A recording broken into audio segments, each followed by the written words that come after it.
център, като едно време от двама души в централния кръг. Доста интересно решение от домакините. Все пак началото на матча вече е дадено и домакините започнаха от центъра. Ето го центрирането. Грешка на Максим Ковалов. Греда след това от старозагорци. Претенции за игра с ръка. Корнера Максим Ковалов се прекръсти 3 пъти. Сякаш усещаше, че ще има някакво напрежение пред него. И тук не съм сигурен, че той действаше по най-добрия начин, на който е способен.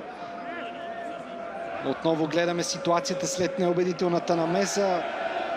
И явно главният съдия вече е готов с решението си. Дуспа за Берое. 27-ма минута, вече решението е окончателно. Дуспа за старозагорци и да видим дали Себастиан Вия ще... Сигналът е даден. Себастиан Вия срещу Максим Ковалов. С десния крак Себастиан Вия. Удар към вратата с помощта на гредата. 1-0 за Берое. Гол ще бъде записан в 29-та минута. Себастиан Вия вкарва петия си гол от началото на първенството. Бурна радост на резервната скамейка на старозагорци. Всички резервни футболисти от групата отидоха да поздравят своята звезда.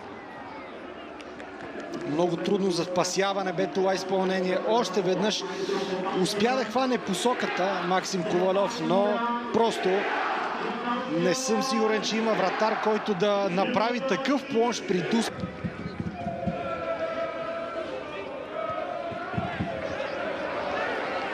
Видяхме и част от статистиката към този момент за повече от нея, обаче само след малко, защото пада втори гол за Берое. Вини Триволет този път се възползва от прекрасния пробив и асистенцията, която Стефан Гаврилов направи, и отново вдига всички свои съотборници и от резервната скамейка на крака.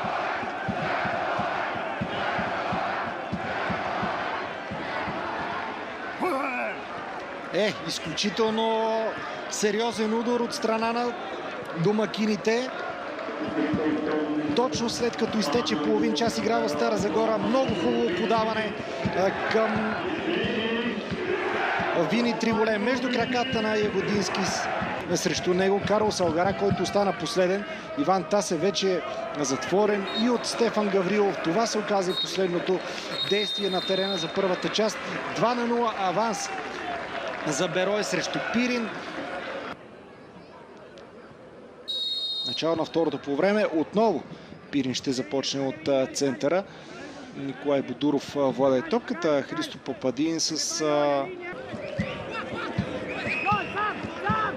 да кажем 3-4 години назад, когато съставите на двата отбора са изглеждали по коренно различен начин. Сега шанс за Себастиан Вия. Блокиране на неговия удар. След това още един опит. И не знаят това. Късо изпълнение на корнера. Бенгюзов с центриране.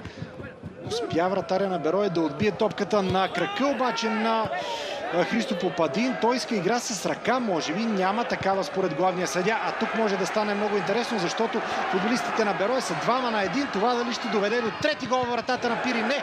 Спасяване на Максим Ковалов. Тук можеше да се търси подаване за Себастиан Вия. Малко егоистично постъпи Хавиер Силго. Жълт картон за Христо Попадин за претенциите си. Не забравяйте, че след този двубой има още един, този път от първата шестица между Левски и Черно море. Удар с глава, без проблеми за Максим Ковалов. Защото това ще бъде изключително важно. Едва ли феновете на Берое ще искат още един сезон, в който Берое е сред последните 5-6 отбора на класирането. Край на матча Берое остава в ЕБТ лига и през следващия